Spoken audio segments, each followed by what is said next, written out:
विनाशकारी शराब नीति पर जनमत कार्यक्रम के संयोजक प्रदेश के महामंत्री श्री कुलजीत सिंह चहल जी और सह संयोजक श्री राजन तिवारी जी, मीडिया प्रमुख नवीन जी, विधायक अभय वर्मा जी और उपस्थित सभी जिला अध्यक्ष, सभी प्रवक्तागण और यहाँ पर बड़ी भारी संख्या में आए हुए सभी मीडिया के साथियों, भाइयों और बहनों, आज दिल्ली सरकार की विनाशकारी शराब नीति पर जनमत, ये आप जो डिब्बे देख रहे हैं, ये इन डिब्बों के अंदर जनता का सुझाव, जनता का मत पार्टी के कार्यकर्ताओं के द्वारा लिया जाएगा और ये लोकतंत्र की जो सबसे बड़ी ताकत है वो जनता है।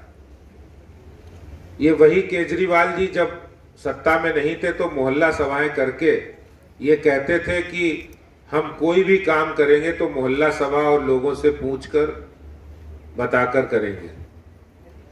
और इसी शराब नीति पर उन्होंने ये भी कहा था कि एक स्वराज पुस्तक के अंदर कि दिल्ली के अंदर कोई दारू के ठेके खुलते हैं तो उसके अंदर नेता और अफसर मिलकर भ्रष्टाचार करते हैं। और आज केजरीवाल जी ने हजारों शराब के ठेके खोल दिए, लाइसेंस दे दिए और एक एक शराब की दुकान पर एक बोतल के साथ एक बोतल फ्री मिल रही है, एक पेटी के साथ एक पेटी फ्री मिल रही है। तो केजरीवाल जी को अब जवाब देना होगा कि उस समय आपने उस पुस्तक में झूठ लिखा था क्या, और फिर उसी स्वराज पुस्तक में यह भी लिखा कि अगर कोई शराब का ठेका हम खोलेंगे तो दिल्ली की जनता जनार्दन, महिलाओं संगठन, आरडब्ल्यूए, मोहल्ला सभा, उन सबसे हम पूछेंगे, राय लेंगे, राय लेने के बाद ही खोलेंगे। लेकिन इस विनाशकारी शराब नीति को जब लागू किया तो कोई राय नहीं ली। तो इस लिक्कर पॉलिसी जो दिल्ली को बर्बाद, दिल्ली के युवाओं को बर्बाद और दिशाहीन करने वाली है, दिल्ली के रोजगार को छीनने वाली है। रोजगार को छीनने का मतलब है अगर कोई श्रमिक, कोई भी मजदूर, अगर वो दिहाड़ी अच्छी कमाता है और लेकिन वो रात को दारू की दुकान पर जहां एक बोतल के साथ एक बोतल फ्री मिल रही है पीता है, तो उसका घर भी बर्बाद होगा, उसका स्वास्थ्य भी खराब होगा और वो पैसे से भी जाएगा। और ये पॉलिसी दिल्ली की केजरीवाल सरकार की नीति है। तो जब से ये नीति लागू हुई, दिल्ली भारतीय जनता पार्टी लगातार विरोध कर रही है। हमने पहले जंतर मंतर पर एक सामूहिक मौन उपवास रखा जिसमें सारे हमारे सांसद, विधायक और पार्टी के नेता थे। उसके बाद जब दिल्ली सरकार, दिल्ली के मुख्यमंत्री तक आवाज नहीं पहुंची, हमने दिल्ली के अंदर पूरी दिल्ली के लोगों को हस्ताक्षर अभियान से जोड़ा और 15 लाख के आसपास हस्ताक्षर कराए और उन हस्ताक्षरों में दिल्ली की विनाशकारी शराब नीति के खिलाफ लोगों ने अपना मत व्यक्त किया। उसके बाद हमने राजघाट पे सभी धर्मों के प्रमुख धर्माचार्य, दिल्ली के प्रमुख नागरिक, उन सबको बुलाया और वहां पर केजरीवाल जी को सन्मति मिले, सद्बुद्धि मिले, इसके लिए भी प्रार्थना की। लेकिन वो कहां सुनने वाले थे, क्योंकि पंजाब के अंदर, गोवा के अंदर, उत्तराखंड में जो आम आदमी पार्टी चुनाव लड़ रही, वो शराब माफिया के बल पर लड़ रही थी। शराब माफिया उनको सहयोग कर रहे थे और दोनों ने अपने हाथ मिला लिए थे। शराब माफिया और केजरीवाल की आम आदमी पार्टी ने गठबंधन कर लिया था और गठबंधन करके वो पंजाब के चुनाव में बेहताशा पैसा शराब बांट रहे थे। वो कहीं और से नहीं थी, वो यही दिल्ली की शराब नीति, दिल्ली के लोगों को नशा में डुबो, शराब माफियाओं को सहयोग करो, उनको बढ़ावा दो और वो पैसा इस्तेमाल करो। और उसके बाद हमने पूरी दिल्ली में 3 जनवरी को चक्का जाम किया, जो आवाज पूरी दिल्ली और देश के अंदर गई कि आखिर दिल्ली में एक ऐसी पॉलिसी है, केजरीवाल जी लाए कि जो कहते थे हम नशा बंदी करेंगे पंजाब के अंदर।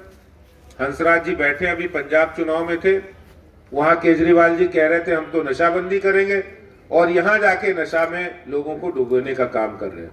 और यही नहीं, बात यहीं तक नहीं रुकी, उन्होंने शराब माफिया को कितना लाभ पहुंचे, कितना फायदा पहुंचे, इसके लिए उन्होंने कहा कि पहले 21 ड्राई डे होते थे, उसको घटाकर 3 कर दिए, यानी 18 ड्राई डे कम कर दिए।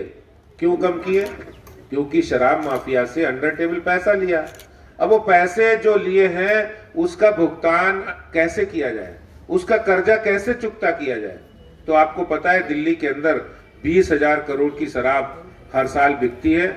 अगर इन 18 दिनों का हम कैलकुलेशन करें तो लगभग 1,000 करोड़ रुपए का अतिरिक्त फायदा, बोनस दिल्ली की शराब माफिया को केजरीवाल ने किया है।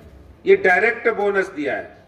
बाकी जो उन्होंने कहा कि रेट में छूट है, कमीशन ज्यादा ले लो, 2% का 12% ले लो, रात को ज्यादा देर तक बेच लो, ये सब उन्होंने स्कीम में कर दिए थे। बाद में उन्होंने एडिशनल गिफ्ट शराब माफिया को दे दिया कि ऐसा करो, ये 18 दिन है जहाँ होली, दीपावली, गुरु गोविंद सिंह जयंती, महावीर जयंती, बुद्ध जयंती, क्रिसमस, मुहर्रम, जितने त्योहार हैं जहाँ लोग खाली होते हैं, ज्यादा पी सकते हैं, ज्यादा बिक्री होगी, इसलिए उन्होंने कहा कि ऐसा करो तुम ये 18 दिन भी फ्री गिफ्ट ले जाओ। तो ये केजरीवाल साहब का मॉडल है।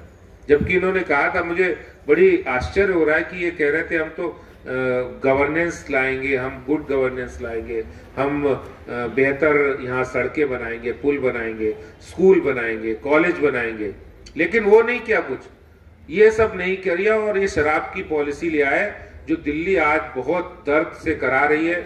आज मंदिरों के पास, स्कूलों के पास, रिहायशी कॉलोनियों में जहां हमारी महिलाएं, बेटियां, बहनें, बच्चे जा नहीं सकते, लाइनें लगी है, और उन लाइनों में वही ऐसे असामाजिक तत्व जो शराब खरीद कर वहीं पी रहे हैं, और फिर वहां क्या हाल हो रहा है, ये नजारा आज दिल्ली में देखने को मिल रहा है। आपने सब जगह देखा होगा।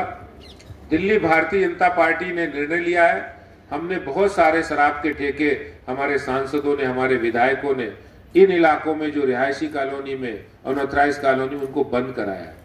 और अब पार्टी ने ये निश्चय किया है कि हम ये जो आप बॉक्स देख रहे हैं, ये बॉक्स दिल्ली सरकार की विनाशकारी शराब नीति का जनमत है। जनता की ताकत, जनता का मत सबसे बड़ी ताकत होती है लोकतंत्र में, और ये जनमत के माध्यम से हम हर वार्ड के अंदर 4 प्रमुख स्थानों पर ये बॉक्स रखेंगे, जहां पार्टी के कार्यकर्ता 15 से 20 संख्या में वो रहेंगे। और इसके साथ हम एक पत्रक उनको दे रहे हैं, पैम्पलेट दे रहे हैं, उनका मत लेने के लिए। उनको करके हम एक स्थान पर 1,000 लोगों का मत लेंगे, और मत लेने के बाद ये मत पेटी में जाएगा, और फिर पूरी दिल्ली के अंदर ये कार्यक्रम 4 मार्च को हम ये पूरी दिल्ली के 1,000 स्थानों पर 10 लाख लोगों की राय लेंगे। ये दिल्ली सरकार की विनाशकारी शराब नीति पर जनमत पत्र है, जिसको आज हम इस प्रेस कॉन्फ्रेंस के माध्यम से आपके सामने रखना चाहते हैं, रिलीज करना चाहते हैं।